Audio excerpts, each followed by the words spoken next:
Le projet-sens des natifs du Lion, ascendant Scorpion, dans l'ouvrage d'Anne-Marie Pelou, Gérard Attias, 18 mois avant, Au fil du zodiaque, votre histoire familiale, nous donne un projet-sens, donc la période de 18 mois avant la naissance, dans lequel il sera fréquent de trouver un deuil non fait et un vécu avec une tonalité de perte, qui pourront provoquer des pathologies d'ovaires et de testicules. En effet, il y a une perte affective qui concernera le plus souvent le père d'un des parents ou soit le grand-père de l'enfant.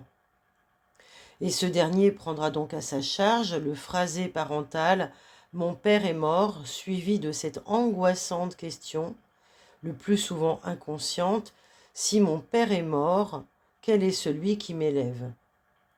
Cela provoque un stress chez l'enfant avec de fréquents saignements de nez, de violentes migraines, etc., etc.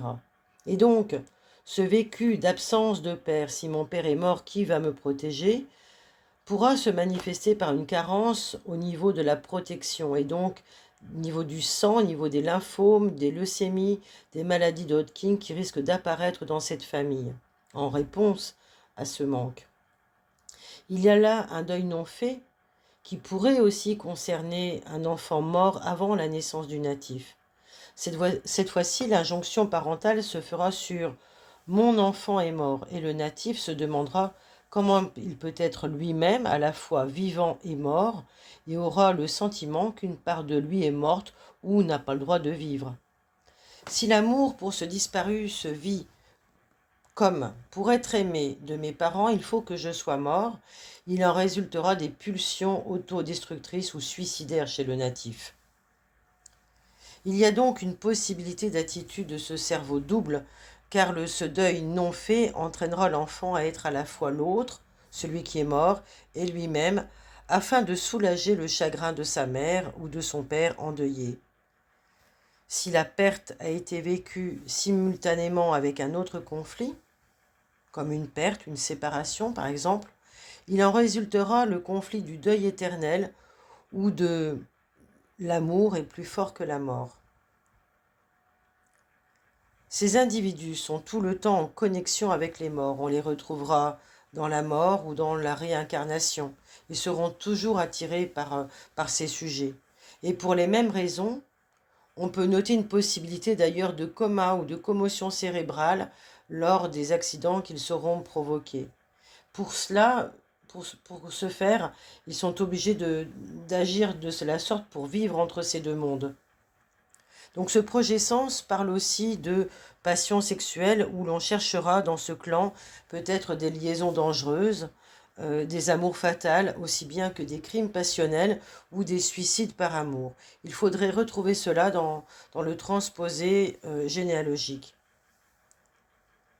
L'amour a causé ma perte. Ça, c'est un autre phrasé qui viendra dire qu'un membre de ce clan s'est laissé ruiner par amour.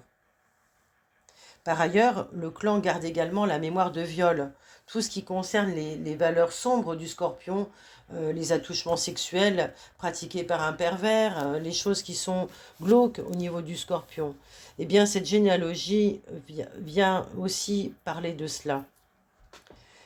Par ailleurs, sur le plan financier, cette fois-ci, nous avons des empreintes de faillite, de conflits programmant des ruines et qui pourront atteindre les descendants par des pathologies du col de l'utérus ou des infarctus du myocarde. Mais tout ce qui concerne les écroulements de valeur vont se transmettre par des problèmes rénaux. Donc là, il y a un membre du clan qui est passé de la réussite à l'échec, dans un ressenti de plus dur sera la chute, qui fera vivre à ses descendants un stress, une peur de tomber, qui sera peut-être directement, pour éviter de tomber justement, biologisée par une maladie sur du long terme qui est la sclérose en plaques. Donc ce rapport de signes, Lion, ascendant Scorpion, deux signes fixes, ce rapport de signes évoque un individu quand même doté de pouvoir, de besoin de pouvoir dominateur, dont l'intransigeance se matérialisera par des problématiques d'œsophage.